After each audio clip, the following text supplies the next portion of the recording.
நீ ஒருவருக்கு உண்மையை சொல்ல முயற்சிக்கும்போது, ஆனால் அவர் தனது மாயை அல்லது அகங்காரத்தில் மூழ்கியிருந்தால் உன் வார்த்தைகள் அவரை அசௌகரியப்படுத்தும்.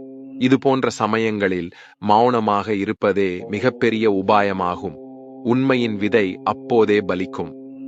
புத்தர் அன்சுமானுக்கு ஒரு கதையைச் சொன்னார். ஒரு ராஜாவின் அரசவைக்கு ஒரு துறவி வந்து, மன்னா, உங்கள் முடிவுகள் தவறானவை என்றார். இதைக் கேட்ட ராஜாவுக்கு கோபம் வந்து துறவியை அரசவையிலிருந்து வெளியேற்ற உத்தரவிட்டார். துறவி போகும்போது, உண்மையை சொல்வதற்கான நேரம் இன்னும் வரவில்லை. உங்கள் மனம் அதை புரிந்து கொள்ள தயாராக இருக்கும்போது நான் திரும்புவேன் என்றார். பல ஆண்டுகளுக்குப் பிறகு ராஜா தனது தவறுகளிலிருந்து பாடம் கற்றுக்கொண்டு துறவியை மீண்டும் அழைத்தார். இந்த முறை ராஜா துறவியின் பேச்சை கேட்டது மட்டுமல்லாமல் அவரை தனது வாழ்க்கை வழிகாட்டியாகவும் ஆக்கினார். புத்தர் அன்சுமானுக்கு விளக்கினார். உண்மையின் தாக்கம் கேட்பவர் அதை ஏற்றுக்கொள்ள தயாராக இருக்கும்போதுதான் ஏற்படும். 9வது இடம். சூழ்நிலைகள் உன் கட்டுப்பாட்டில் இல்லாதபோது. புத்தர் கூறினார், வாழ்க்கையில் பல சமயங்களில் உன்னால் மாற்ற முடியாத சூழ்நிலைகள் வரும்.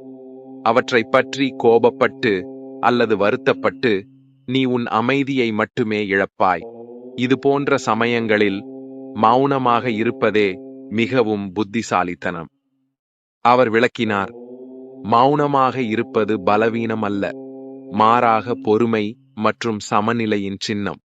சூழ்நிலை உன் கட்டுப்பாட்டில் இல்லாத போது அதை ஏற்றுக்கொண்டு அமைதியாக இரு. இதுவே மன வலிமையின் அடிப்படையாகும். புத்தர் ஒரு சம்பவத்தை குறிப்பிட்டார்.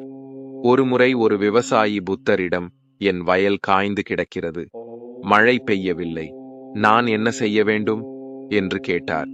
புத்தர் பதிலளித்தார், நீ மழையை மாற்ற முடியாது, ஆனால் உன் உழைப்பிற்கு திசை கொடுக்கலாம். அமைதியாக இரு. உன் வயல் பக்கத்தில் மாற்று வழிகளை கண்டுபிடி.